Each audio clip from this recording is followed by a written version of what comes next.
Good morning. It's Michelle again. I just had a couple of things that I wanted to touch on today.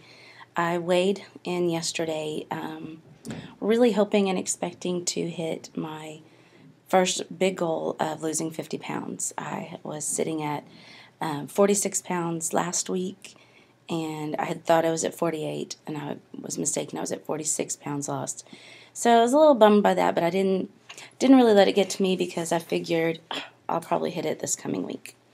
I didn't. I lost another 2 pounds, which, in any other dieting circumstance, losing 2 pounds a week is exactly what you're supposed to do. That's what the doctors tell you. 1 to 2 pounds a week is perfect. Those of us that are recently out of weight loss surgery tend to lose a little more than that on the average per week. So a 2 pound loss sometimes feels a little discouraging, like we should have lost more. Yesterday I was in a horrible mood. Not because of that. It kind of bummed me a little bit when I got on the scale yesterday morning, but I took my measurements, and almost every measurement I took, I was down 1/4 of an inch, 1/2 an inch, things like that over the last couple of weeks. So while I only lost the 2 pounds, I knew I was still shrinking. And on top of that, people have really, really been noticing over the last week the weight loss. So I know my body is changing, whether the numbers are going down quickly or not. So keep that in mind as you go through the weight loss process. Keep in mind that it's not all about the number on the scale. I let it get to me yesterday, but not because of that, but because I was in a horrible mood. I was in an absolutely horrible mood. So evidently we have hormones stored up in our fat tissue, and when you start losing weight rapidly, guess what? That releases those hormones into your body. The hormones that are stored in the fat that is being used, well, those hormones end up just kind of being left in you, and you're just a walking, hormone disaster waiting to happen. Yesterday was one of those days for me. It seemed like things just kept going wrong and annoying me. And of course, you get in that kind of a mood, and something that one day may not annoy you is going to just drive you up the wall on one of those kind of days. So keep that in mind as well. If you get moody, if you have really rough days that you stop and think, why is this getting to me so much? You may be dealing with hormones, and I'm pretty positive that's where I was at yesterday. Was just, I must have had some sort of a hormone surge. It was bad. It was bad. You should have seen me yesterday morning. I was behaving like a bratty little preteen. Yeah, throwing a fit and griping and about something that I had done. It was me I was mad at. It was my stupid mistake that I was ranting about. Wasn't mad at anybody else. I just needed to rant. So anyway, that's something to keep in mind if if you've gone through weight loss surgery or you're getting ready to. Just know that you're going to have some emotional days, and it may not have anything to do with how you feel about your body. There's a lot of mental issues to deal with in regards to that. You have to be prepared for that, because this surgery does change you. Whether you want it to or not, it's going to change you. So be prepared for that mental challenge, but be prepared for the hormonal challenges as well, because it will make you emotional even when maybe you shouldn't normally feel emotional. So keep that in mind. And again, as you lose, if you see the loss starting to slow or stall, don't just look at the numbers on your scale. Measure yourself regularly. I tend to I can't even talk this morning. I tend to measure myself twice a month. I usually measure myself the first Monday of the month, and also on the 1 month, the monthly anniversary of my surgery. I weigh and measure myself. So every couple of weeks, every 2 to 3 weeks, I'm measuring to see the progress. And some parts of my body have lost, up to 3 or more inches in one area. Other areas like my upper arms, I think I've only lost 1/4 or 1/2 an inch since I started all this. So some places are losing faster than others. You may not see the loss everywhere, but do that and take pictures. Take pictures of yourself as you go through the phases. About once a month or so, take pictures. Even if it's just you standing in front of the same door every week, every month or something, do that. Because there are going to be times that you look at yourself in the mirror and you're like, I'm the same person. I still see the same stuff.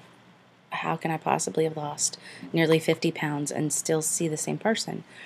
Because when I look at myself, I still have excess fat in all the same places, and my shaping is the same, but it's smaller, and I miss that when I'm looking at myself. I don't see it. Imagine having two different sizes of the same toy or doll or something, and they may look identical except one's smaller than the other. That's kind of how I feel. Like I'm an identical duplicate of what I was pre-op, but I'm smaller, and I have trouble seeing that unless I'm comparing the size I am now to the size I was then. I don't know if any of that makes sense. It makes sense in my head, but I'll see if maybe I can get it into a blog with some visuals to make it a little more clear what I'm trying to say. But just find as many ways as you can to make this real to yourself. I love it when people tell me that I look great, that they can really tell I'm losing weight. One of the ways that I am making that evident is I am wearing clothes that fit the most I can. I'm blessed enough, lucky enough that I had a bunch of clothes that my sister had handed down to me. I still had a few of my old clothes that I wasn't able to wear before that I'm getting down into. So as you're able, even if you have to use, buy secondhand, take hand-me-downs from a friend, swap clothes through a clothing exchange or something, try to have some clothes in your wardrobe that actually fit you as you go down through the sizes. I'm not telling you to buy a new wardrobe for every size because that's foolish. You're only going to be there a short period of time during your initial loss stages. But try to find things that fit you and don't make you look like a clown like I had on last week. That helps. That really helps to have clothes that aren't hiding your body. If you're mentally able, to handle that, which I know some people won't be because I've lost in the past and not been able to handle that. But as you're mentally able to handle that, put on smaller clothes, things that fit you properly, and you will start to notice it. Others will start to notice it. I'm wearing a pair of capris today that I couldn't fit into a couple weeks ago. I started this at a size 24, 26, and slowly moved from my 24s into my 22s, and I was kind of wearing both depending on the styles. I think right now I'm pretty much out of all my 24s. I put on a pair of capris over the weekend that were 24s, and I was pulling them up all day. It was not fun. So anyway, do what you can to try and have at least one thing that you can wear that fits you properly as you lose going through each phase. I've been hitting the Goodwill stores and the thrift stores, and sometimes they run sales where you can even get their stuff half price or whatever. I've bought several dresses in different sizes going down that cost me $5 and $6 a piece. One still had the tags on it, and that one I happened to actually wear to church on Easter Sunday. It was an extra large. I was in a 3X to start with, and this dress was an extra large. People were amazed at how different I looked. They hadn't seen me for a few weeks because I'd been out of town. So anyway, just do what you can to try and have at least one thing for yourself as you go through each stage so that you can feel good about yourself and see that progress. Don't just look at the numbers on your scale, and be prepared for the hormonal stuff, because I was not a pretty picture yesterday throwing a temper tantrum on the way to work. Simply because I'd forgotten my food. I was stressed out because I try to keep, protein high, protein rich, low fat kind of stuff around for me to have at all times. And so I had a little bag full of stuff to bring to work. It had my breakfast, it had my lunch, it had snacks for the day in it, it had all this stuff in it. And I walked off and left it sitting right by the door, and I about had a cow on the way to work when I realized I'd done it. My husband was driving me in, and I just exploded, and it was ridiculous. It was absolutely ridiculous, but I knew as I was doing it that it was ridiculous and I couldn't stop myself. And so that's how I know it wasn't just me being, you know, I'm not like that. That's not me. That's not who I am. I knew it had to be something different. The only thing I can think of is that it had to be the hormones. So anyway, I'm gonna stop this. I'm just over 10 minutes, and I got to go get my little ones and get my day started. But have a wonderful day. Please keep these things in mind.